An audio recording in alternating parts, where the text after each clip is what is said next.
കാസർഗോഡ് ജില്ലയിൽ ഒരു മാസത്തിനിടെയുണ്ടായത് 5-ലധികം ആത്മഹത്യ.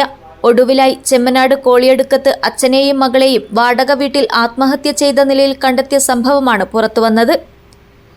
മീപ്പുഗിരിയിലെ ഗണേശൻ, മകൾ പരവനടുക്കം ഗവൺമെന്റ് ഹയർ സെക്കൻഡറി സ്കൂളിലെ +2 വിദ്യാർത്ഥിനി വൈഷ്ണവി എന്നിവരാണ് മരിച്ചത്.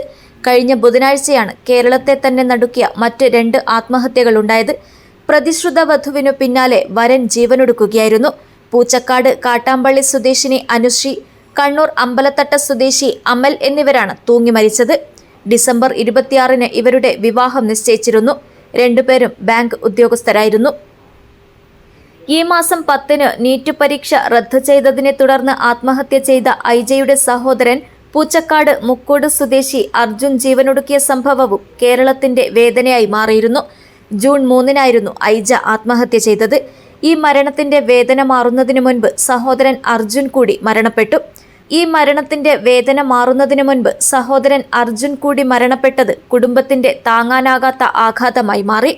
കാസർഗോഡ് കളക്ട്രേറ്റിലെ UD ക്ലർക്ക് ആശാലത ഓഗസ്റ്റ് 9-നാണ് ഐസ്ക്രീമിൽ എലിവിഷം കലർത്തി ജീവനൊടുക്കിയത്.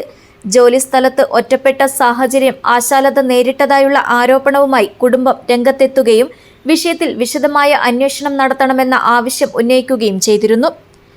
എല്ലാ ആത്മഹത്യകളിലും പോലീസ് കേസെടുത്ത് അന്വേഷണം നടത്തുന്നുണ്ടെങ്കിലും ഈ സംഭവങ്ങളിലൊന്നും തന്നെ വ്യക്തമായ കാരണങ്ങൾ ഇതുവരെ കണ്ടെത്താനായിട്ടില്ല. ചെറിയ കാര്യങ്ങൾക്ക് പോലും ആത്മഹത്യ ചെയ്യുന്ന സംഭവങ്ങൾ വർദ്ധിക്കുന്നത് പതിവാകുന്നത് വലിയ രീതിയിലുള്ള ആശങ്കയ്ക്കാണ് ഇടയാക്കുന്നത്.